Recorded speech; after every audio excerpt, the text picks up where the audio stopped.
সুপ্রিয় দর্শক, আসসালামু আলাইকুম। বাংলায় একটা প্রবাদ আছে, ছেড়ে দে মা কেঁদে বাঁচি। জেলেনস্কির অবস্থা এখন মনে হচ্ছে এই প্রবাদের মতো। তাকে ছেড়ে দিলেই মনে হয় যে তিনি বেঁচে যান। কিন্তু নিয়তি এমন, রাজনীতি এমন এবং জিও পলিটিক্স বিশেষ করে এত জটিল, এত নিষ্ঠুর যে জেলেনস্কি চাইলে কি এখান থেকে ছাড়া পাবেন? কেন এই কথাগুলো বলছি? এই কথাগুলো বলছি কারণ সর্বশেষ জেলেনস্কি একটা বিবৃতি দিয়েছেন, যে বিবৃতিতে তিনি বলেছেন যে ডোনাল্ড ট্রাম্পের বলিষ্ঠ নেতৃত্বে রাশিয়া ইউক্রেন যুদ্ধ দ্রুত শেষ করার জন্য তিনি শান্তি স্থাপনে কাজ করতে প্রস্তুত হয়ে রয়েছেন। আপনাদের মনে আছে নিশ্চয়ই সুপ্রিয় দর্শক যে শুক্রবারে হোয়াইট হাউসে যে বৈঠক অনুষ্ঠিত হয়েছিল, যেখানে জেলেনস্কি মোটামুটিভাবে উদ্ধত আচরণ করেছেন বলে তার বিরুদ্ধে অভিযোগ রয়েছে এবং ডোনাল্ড ট্রাম্প এবং জেডি ভ্যান্স জেলেনস্কিকে তিরস্কার করেছেন বলে অভিযোগ রয়েছে। সেই বৈঠকের পরে মিস্টার ট্রাম্প বলেছিলেন যে জেলেনস্কিকে তার মনে হচ্ছে না যে শান্তি স্থাপনের জন্য তিনি প্রস্তুত আছেন। যখন জেলেনস্কি নিজেকে শান্তি স্থাপনের জন্য প্রস্তুত মনে করবেন, তিনি তখন হোয়াইট হাউসে আসতে পারেন। তাহলে সর্বশেষ জেলেনস্কি যে কথাটি বলছেন যে ডোনাল্ড ট্রাম্পের নেতৃত্বে তিনি এই যুদ্ধ বন্ধ করতে চান এবং সেটা অতি শিগগিরই তিনি শান্তি স্থাপনের জন্য প্রস্তুত, তার মানে কি জেলেনস্কি এখন ডোনাল্ড ট্রাম্পের সঙ্গে দেখা করতে চান আবার, এবং তিনি যেই খনিজের চুক্তিটিও সম্পন্ন করতে চান? তাহলে কি রাশিয়া ইউক্রেন যুদ্ধ এখন বন্ধ করার জন্য যে কোনো শর্ত মেনে নেওয়ার জন্য জেলেনস্কি প্রস্তুত রয়েছেন? জেলেনস্কি কি তাহলে এখন একটা বড় ধরনের ছাড় দেবেন? জেলেনস্কিকে এখন যা বলা হবে তিনি কি সুরসুর করে সুবোধ বালকের মতো সেই কাজগুলোই করবেন? আরো স্পষ্ট করে বললে জেলেনস্কিকে এখন ডোনাল্ড ট্রাম্পের হাতের পুতুল হয়ে গেলেন? এসব প্রশ্নগুলো তার এই সামাজিক যোগাযোগ মাধ্যমে দেয়া বার্তার পর ঘুরপাক খাচ্ছে এবং এই প্রশ্নের জবাবগুলো এখনো জানা নেই।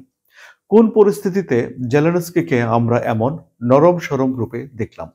পরিস্থিতি হলো যে ডোনাল্ড ট্রাম্প ইউক্রেনের জন্য যেই অস্ত্র সহায়তা ছিল, অর্থাৎ $4 বিলিয়ন যে অস্ত্র ইউক্রেনে প্রবেশের অপেক্ষায় ছিল, কিছু পোল্যান্ডে ছিল, এই সব কিছুই তিনি সাময়িক সময়ের জন্য স্থগিত করে দিয়েছেন। যদিও ডোনাল্ড ট্রাম্প সাময়িকভাবে অস্ত্র পাঠানো স্থগিত করেছিলেন, কিন্তু অনেকেই ধারণা করছেন যে আদৌ এসব অস্ত্র ইউক্রেনে যাবে কিনা তা নিয়েই এক ধরনের সংশয় তৈরি হয়েছে।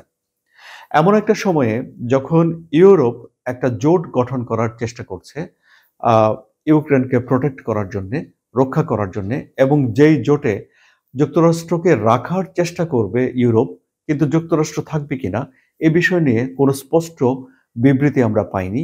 সেই সময়ে জেলেনস্কি এই কথাগুলো লিখলেন এবং এই সময়ে ডোনাল্ড ট্রাম্পের যারা মন্ত্রী পরিষদে রয়েছে, অর্থাৎ যুক্তরাষ্ট্র পরিচালনা করার জন্য নীতি নির্ধারণী পর্যায়ে যারা রয়েছেন, তারা মনে করছেন যে জেলেনস্কিকে আরো বিনীত হতে হবে, আরো কৃতজ্ঞ হতে হবে এবং যুক্তরাষ্ট্রের সঙ্গে এইসব আলাপ আলোচনাগুলো চালিয়ে যাওয়ার জন্য জেলেনস্কির একটা বিকল্প তারা চাইছেন, অর্থাৎ তারা চাচ্ছেন না যে জেলেনস্কি এই পদে থাকুক।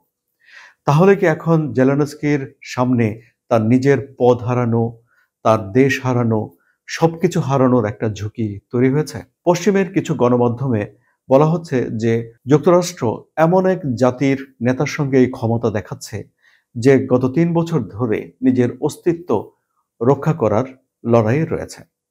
তাহলে জেলেনস্কি আগে যে চুক্তি করার জন্য একটা নিরাপত্তা আর গ্যারান্টি দেওয়ার ব্যাপারে এত শক্ত এবং অনড় অবস্থানে ছিলেন, তিনি কি শেষ পর্যন্ত এই অনড় অবস্থানে থাকতে পারবেন?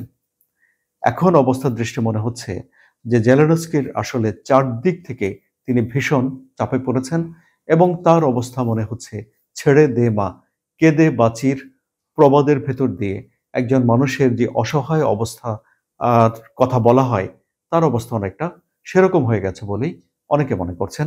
সুপ্রিয় দর্শক, আপনি কি মনে করেন? আপনার মন্তব্য কমেন্টে জানান এবং আলোচনা ভালো লাগলে সাবস্ক্রাইব করে চ্যানেলের সঙ্গে থাকুন। ধন্যবাদ সবাইকে।